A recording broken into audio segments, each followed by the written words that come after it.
अस्सलाम वालेकुम बच्चों, क्या हाल चाल है आप सबके? ठीक है। अच्छा, आज हमारा जो है वो टॉपिक 2 है, चैप्टर नंबर 3 का, इनर्शिया।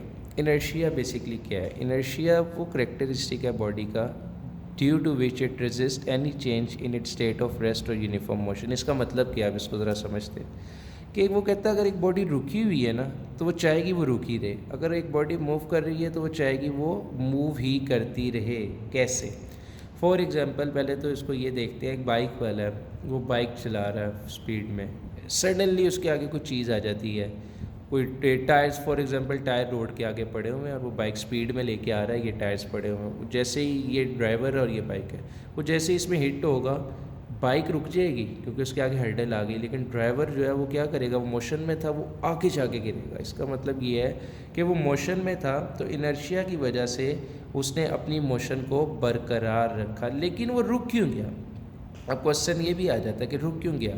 अब रुक कैसे गया? इसकी एग्जांपल ये है कि फॉर एग्जांपल ये एक पेंडुलम है, ये पेंडुलम का एक्सट्रीम पॉइंट है, मैं इसको यहाँ पे ला घड़ी के नीचे जो पेंडुलम होता है यहाँ पर लाकर छोड़ूंगा इसे, ये मेन पॉइंट की तरफ आएगा, मेन से एक्सट्रीम की तरफ जाएगा, कुछ देर बाद रुक जाएगा। क्यों? क्योंकि ये देखो, इनर्शिया तो ये कहता है कि अगर एक बॉडी मूव कर रही है तो वो कॉन्टीन्यूसली मूव करती रहे, लेकिन वो रुक क्यों गई? क्योंकि इस पेंडुलम पर ग्रेविटी भी एक्ट कर रही है जो उसको नीचे की तरफ खींच रही है मैस को। ये जो मैस है, ये मैस जो है, mass of A Bob, friction भी है यहाँ पे एयर की, तो ग्रेविटी और friction, in short resistive forces की वजह से जो मैस है वो अपनी मोशन को क्या कर देता है, कम कर देता है, और कुछ देर बाद वो रुक जाता है। अगर ये रेजिस्टिव फोर्सेस ना हो तो इनर्शिया ये कहता है कि अगर एक बॉडी मूव कर रही है तो वो कॉन्टीन्यूसली मूव करती रहे, और अगर रुकी हुई है तो वो रुकी रहे। अब ये पॉसिबल कहाँ पर है? स्पेस में पॉसिबल है। कैसे? स्पेस में कोई रेजिस्टिव फोर्स नहीं है, मैं वहाँ पर एक पेंडुलम को मूव करता हुआ छोड़ दूंगा ना तो वो मूव करता रहेगा। इन शॉर्ट वो क्या करेगा, इनर्शिया की हालत में ही रहेगा, मोशन की ही हालत में रहेगा। लेकिन अगर स्पेस में मैं एक ऑब्जेक्ट को रोक दूंगा, रेस्ट में छोड़ दूंगा, तो वो रेस्ट में ही रहेगा। तो आपने अभी याद रखना है कि इनर्शिया बेसिकली क्या है, वो करेक्टरिस्टिक है बॉडी का जिसमें अगर एक बॉडी रुकी हुई है तो वो रुकी रहे, अगर मूव करती है तो मूव ही करती रहे। अब इनर्शिया डिपेंड करता है मैस पे। अगर ज़्यादा इनर्शिया होगा, अगर मैस ज़्यादा होगा तो इनर्शिया भी ज़्यादा ही होगा। अगर इनर्शिया कम होगा या मैस कम होगा तो इनर्शिया भी आपके पास कम होगा। मिसाल के तौर पे एक ट्रक है, उसका मैस ज़्यादा है, उसको मूव करने के लिए इनर्शिया ज़्यादा चाहिए होगा। अगर एक मॉस्किटो है, उसका मैस कम है, तो उसको मूव करना, या मॉस्किटो या बाइक है, कोई भी एग्जांपल ले लो, तो उसके लिए इनर्शिया कम रिक्वायर्ड होगा।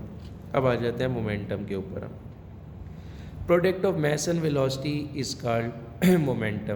कि अगर किसी भी, ये पेन है ना मेरे पास, इसका कुछ मैस है, इस मैस की कुछ ना कुछ वेलोसिटी, अगर ये मैस कुछ ना कुछ वेलोसिटी से मूव करने लग जाए तो इन शॉर्ट इसमें क्या पैदा हो जाता है, मोमेंटम पैदा हो जाता है। The product of mass and velocity is called momentum.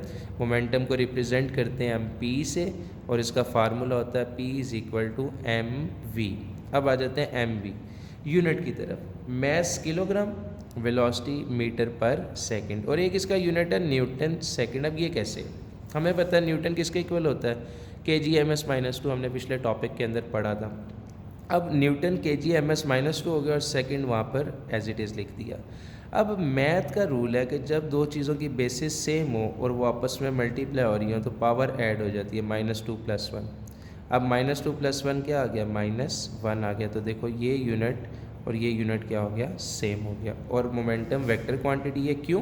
क्योंकि इसमें भी हमें डायरेक्शन रिक्वायर्ड होती है। ठीक है, तो बेटा आपने इन दोनों टॉपिक्स को याद करना, और नेक्स्ट जो हमारा लेक्चर होगा उसमें मैं पहले टॉपिक और टॉपिक 2 में जितनी चीज़ें हैं उनका आपसे टेस्ट लूँगा। ठीक हो गया? और आप लोगों ने डेफिनेशंस आपकी बुक में लिखी हुई हैं, ठीक है, वहाँ से आपने याद